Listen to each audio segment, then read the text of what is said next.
the stages of romantic relationship. The stages of romantic relationship. The Bible says in the book of Hebrews 13 verse 4, for you to know how God is interested in relationship and how God is interested in marriage. The Bible says in Hebrews 13:4 that marriage is honorable in all, and the bed undefiled. But whoremongers and adulterers God will judge.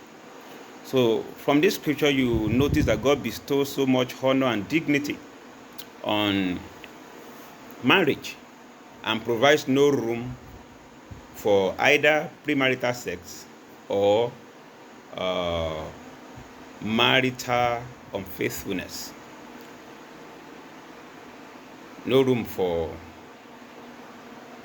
playing away games when you are already married or defiling the marital bed before you get married.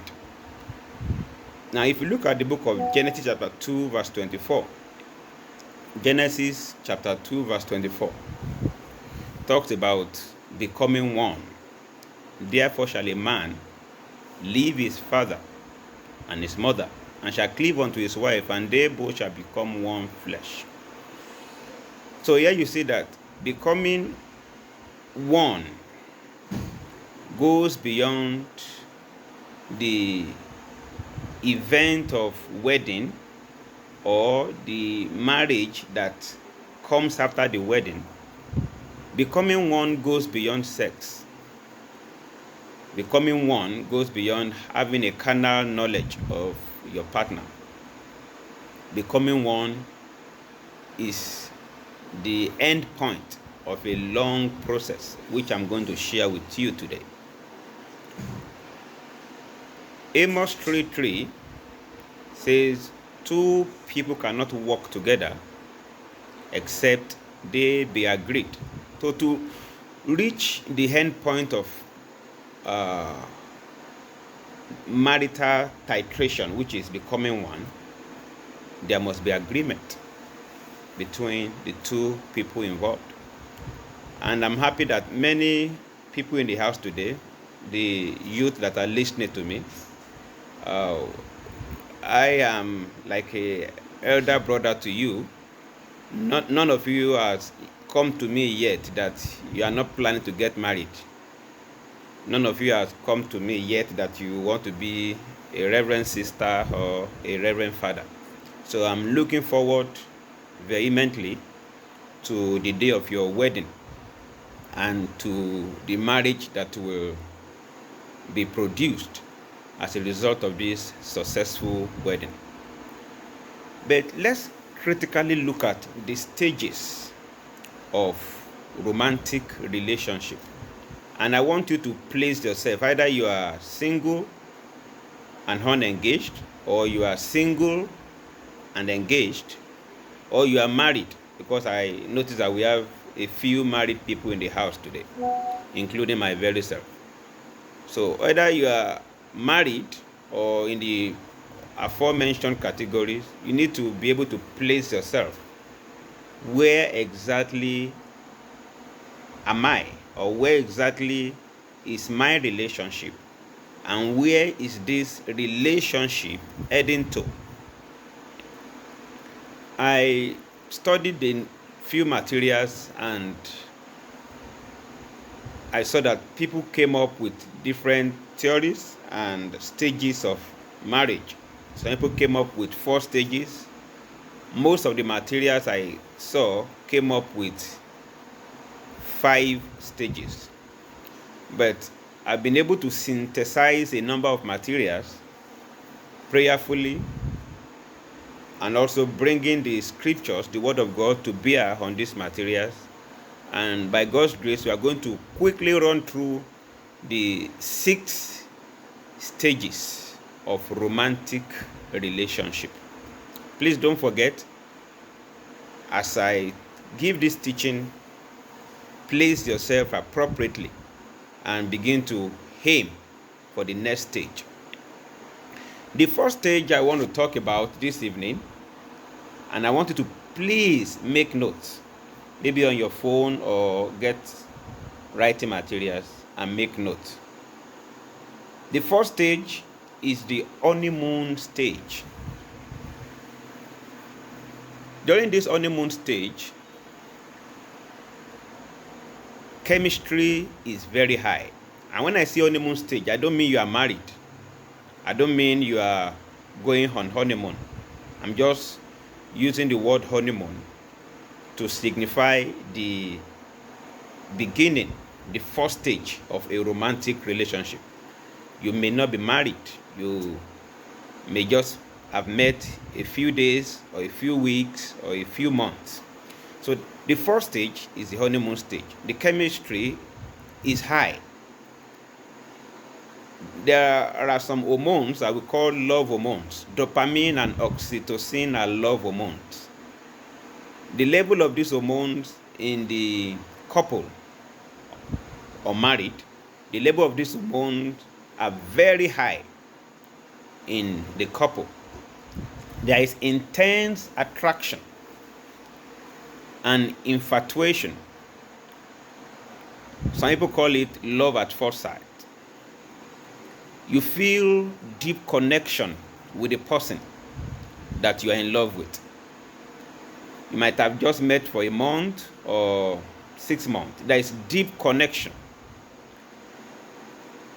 You are blinded to all forms of red flags. You don't see the fault of the person. The lady is an angel, the guy is an angel. Like the groom that is riding on a white stallion, and the bride at his back, and they are riding into ecstasy. So you feel deep connection. You don't see the fault of the person. The person is perfect. As a matter of fact, when other people see fault in the person, you try to give explanation. You defend the person. You explain the fault of the person away. At this stage, you go on romantic dates and you have very long discussions. I'm sure I have witnesses in the house today. You have very long discussions into the night on phone, or when you see each other, you can discuss all night. And what will you be discussing all night? We call it sweet nonsense. It is not nonsensical in the sense. They are sweet things, like what did you eat today? What's the color of the dress you are putting on? What is some funny things that don't literally make sense, but they are very sweet, and you keep discussing them all night.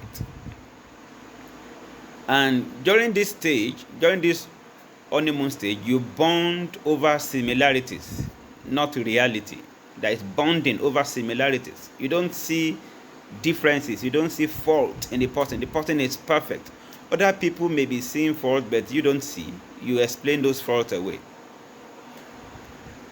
Many people, during this honeymoon stage, is when they enter into courtship, or they even get married during this honeymoon stage. So that's the first stage. As I said, chemistry, very high. Dopamine level in the lady and the guy. Oxytocin level, very, very high. And the love is so, so strong.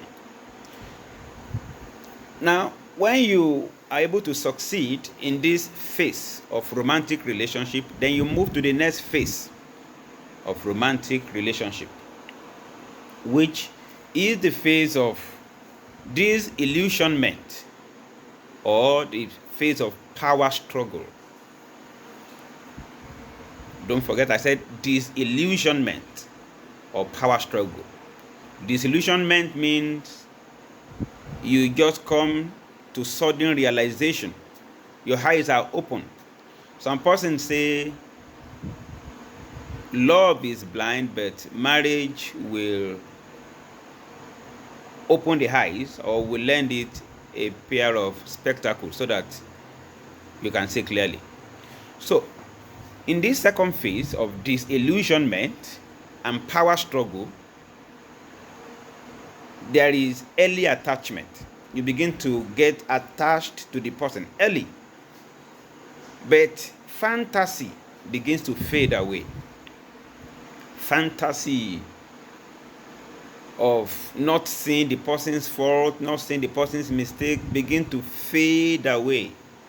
The butterfly that was fluttering in your belly begins to settle down. So you now start seeing the differences between the two of you. You start seeing flaws. You start seeing mistakes. You start noticing the imperfections of the person. Then you stop idealizing the person or idolizing the person, and you start criticizing. The male starts complaining about one thing or the other.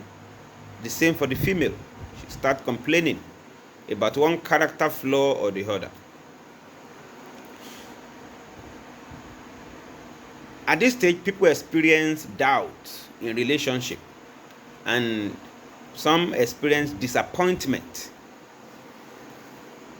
Little things are blown out of proportion, things that you will not really take seriously when you are in the honeymoon stage. You begin to blow them out of proportion at the stage of power struggle and disillusionment. This stage is very critical because some people will break up at this stage because they can't cope. They can't stand the other fellow. They can't stand the flaws and the fault of the other fellow.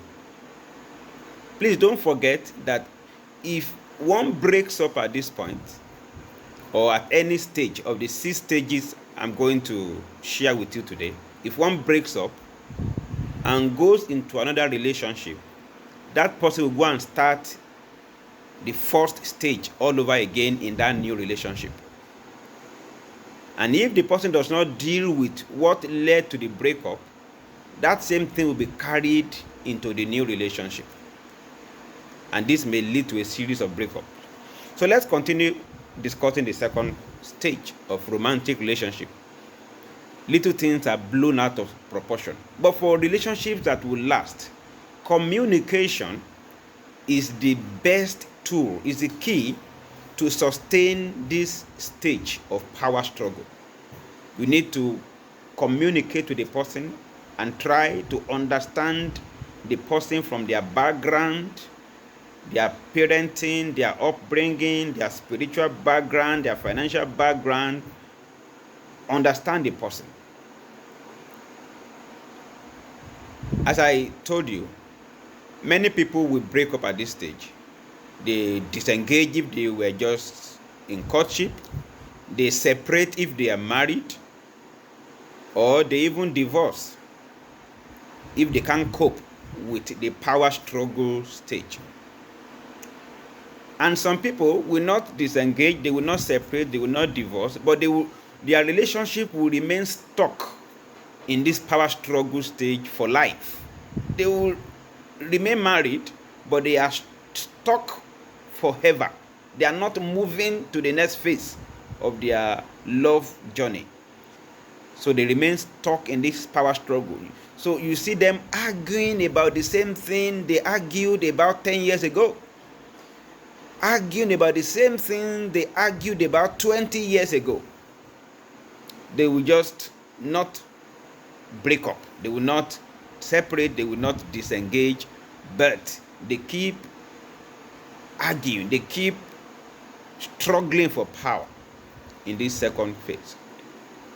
Now, for those who don't disengage and separate, for those who don't divorce, these people move to the next phase, which is phase 3. They move to the next phase of their romantic relationship, and that is the phase of negotiation. They begin to negotiate with themselves and negotiate with their partner. Most people are already married at this stage. They are married. No, when you get married, the first 5 years of your marriage, there will be a lot of argument, a lot of shakings, a lot of troubles, a lot of doubts, a lot of am I in the right marriage? Am I in the right relationship? But if you are able to cross the 5 years Rubicon, chances are that your marriage will last very, very long. But it is not cast in iron. It is not sacrosanct. Some marriage break up even at 10, 20, 30 years. Now, the next phase is the phase of negotiation. You have struggled with power. You have been disillusioned. Your eyes are open. You begin to see, you have seen the faults of the person. Then you begin to negotiate with yourself and with your partner and compromise and adjust. You shift ground. The person also shifts ground. You overlook some things. The person also overlooks some things. You realize that this person is not an angel. And it's not a demon either. It's a child of God with his imperfections. It's a daughter of Zion with her flaws and faults. So you begin to negotiate on how can we make this thing work. So negotiation is not about winning or losing. It's not about, oh, I won the argument or I lost the argument. It's about finding a middle ground. The two of you find a middle ground. You compromise on some ground. He compromises on some ground. And you find a middle ground and agree on some things and move forward. At this stage, you need honest communication and willingness. Please note this.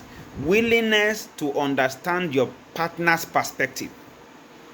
Willingness to see issues and see the world in the eyes of your partner.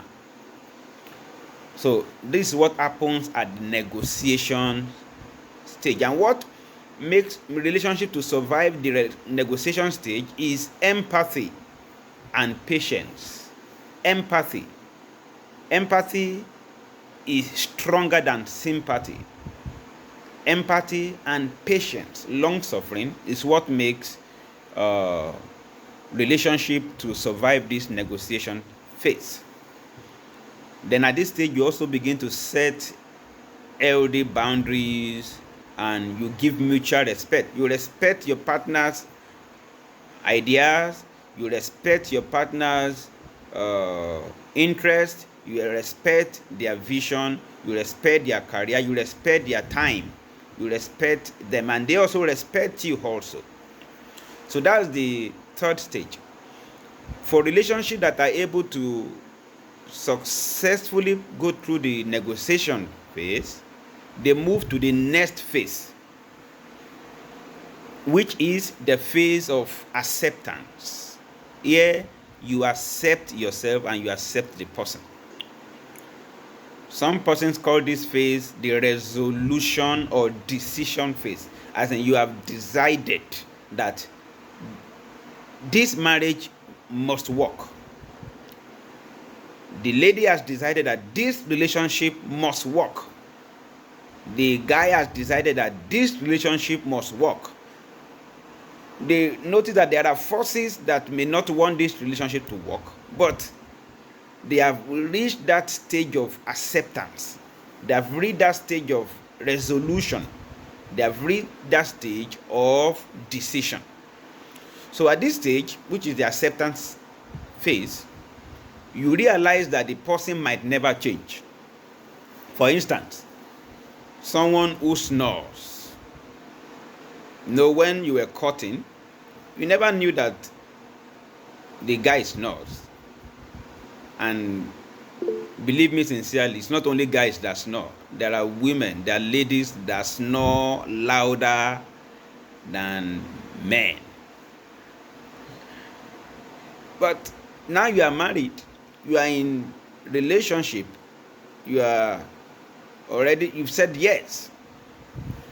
Now, at the stage of acceptance, you realize that the person might never change. Might never change in some areas. you ask yourself, can I love this person anyway? Can I build something together with this person anyway, in spite of the fact that I know they can never completely change to that ideal person or that idol that I have in my heart? Most people quit at this stage. They quit at this stage, and they either separate or divorce or disengage. And at this stage, rather than accept the person, they leave the person and look for love somewhere else. And I told you, when you look for love again, you have to go back to the first phase, which is the honeymoon phase, and go through the process again. So at this stage, there's no excitement anymore. No butterflies flying in your tummy anymore. No fantasy anymore. You are faced with reality. And acceptance is a lot of hard work. Hard work. You are determined that this must work, and the other person is determined that this must work. At this phase, conflict you have faced in the past served as a stepping stone towards building a stronger union. You still have conflict, you still have argument, but they are a stepping stone towards building a stronger bonding, a stronger union together. So you learn the art of letting go and forgiveness. At this stage, you must be ready to let go. You must be ready to forgive. If you are not ready to let go and forgive, you cannot enter into this stage. If my money is my money, but your money is our money, is your mindset, you can never enter into this stage. So there is acceptance. You learn the art of letting go. There is mutual acceptance, as I said, and we begin to move towards a shared vision for the future. Please let me state here, before I continue, that marriage is not an end in itself. God did not create marriage to be an end in itself. That is, the fact that you are married is not that you have achieved something. It's not that it is an end. It's not an achievement. But marriage should be what will serve as a vehicle that will convey the two of you into purpose, into destiny. So that's why when you are in courtship, you must ask yourself, what is our purpose? What is the purpose of this union? Why is God bringing us together? What does God want to achieve by bringing us together? What does He want to achieve? What destiny, what purpose, what lives does He want to transform by bringing us together? What nation does He want to conquer by bringing us together? What impact does He want to have on humanity by bringing us together? So at the stage of acceptance, you move towards a shared vision and a shared purpose together. And at this stage, do you know what? Love is unconditional. Love is not based on feelings. It's completely unconditional. Then if you're able to succeed in your romantic relationship at this stage, then you move forward to the next stage, which for most sources that I found is the final stage. But when I looked at the Bible, it's not the final stage. Now, the next stage is the stage of real commitment. Real commitment. This is stage 5. We are talking about commitment here, not convenience. We are talking about commitment here, not conditions. We are talking about commitment here, not faults and flaws. Both of you are consciously building something together that will last. And this stage is rooted in self-respect and mutual respect. And you work towards a common goal. This stage of real commitment is characterized by trust, loyalty, and open face-to-face discussion. Trust in the sense that you trust the person 1,000%, and the person, your partner, trusts you 1,000%. You are in Nigeria, your partner is in the UK, and the two of you trust each other 1,000% that my partner can never misbehave anywhere. Whether I'm there or I'm not there, there is 100% trust. There is 100% loyalty. This is the stage of real commitment. Is the stage where the person is 100% loyal to you and you are 100% loyal to the person. So most relationship, the best of relationship, usually end at this stage. But I want to introduce to you the sixth and the final stage of romantic relationship, which will take us back to the book of Genesis chapter number 2 verse 24. Genesis chapter number 2 verse 24.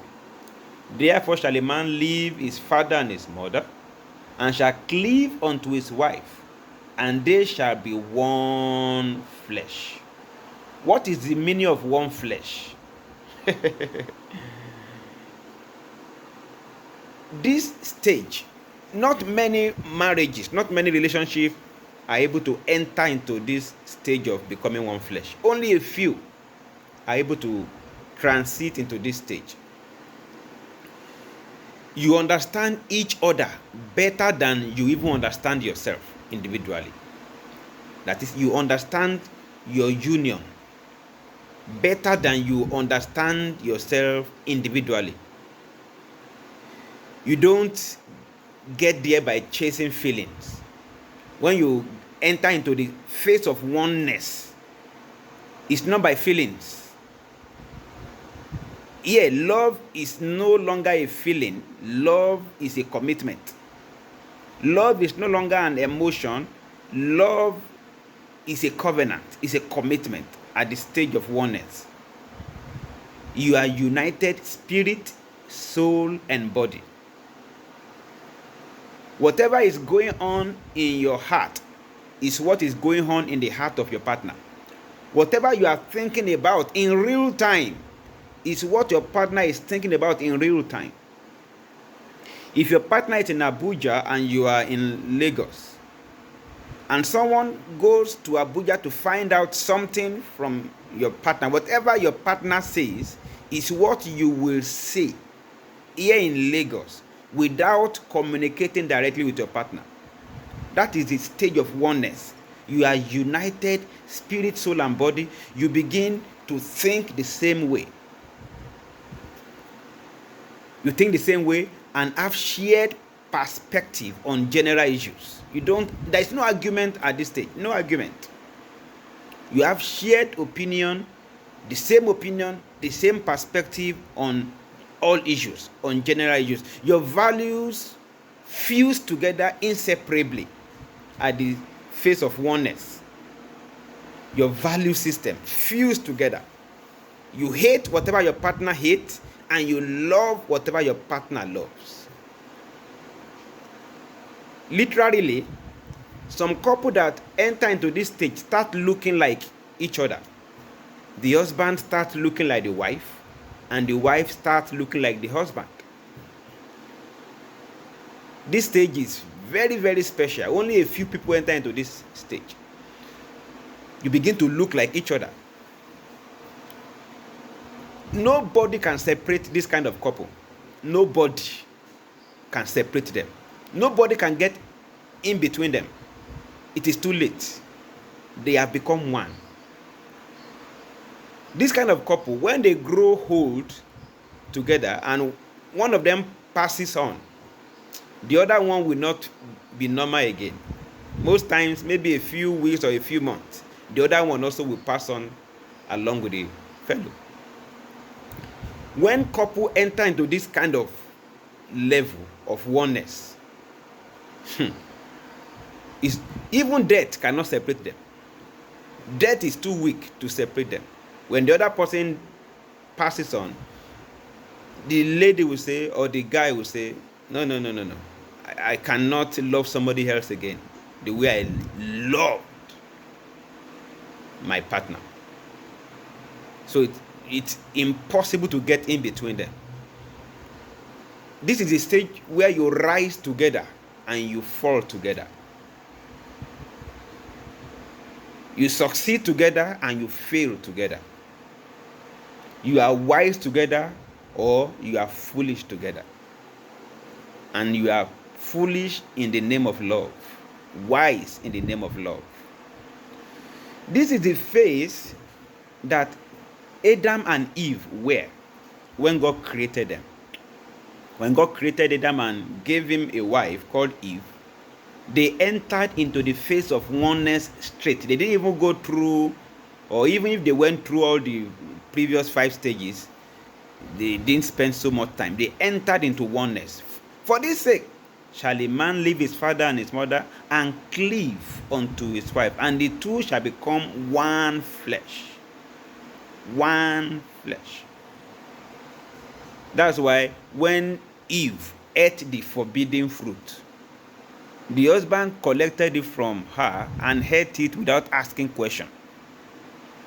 They have become one. They have become one, so they will rise together and fall together. They will succeed together or fail together. They are wise together or foolish together. They begin to look like each other. They are united in spirit, soul, and body. Their value system is inseparably blended together, and it is impossible to get in between them. No human being can get in between them. Not even death, as strong as death is, can get in between them. So this brings us to the end of this teaching. I will recap. 6 stages. Number 1 stage, the honeymoon stage. Number 2, power struggle. Number 3, negotiation. Number 4, acceptance. Number 5, real commitment. And number 6, oneness. God bless you. God bless your relationship. God bless your romantic relationship in particular. And I pray that as you make progress in this your relationship, the Lord will take you from honeymoon stage to the stage of real commitment and to the stage of oneness. Raise your voice and shout, come on.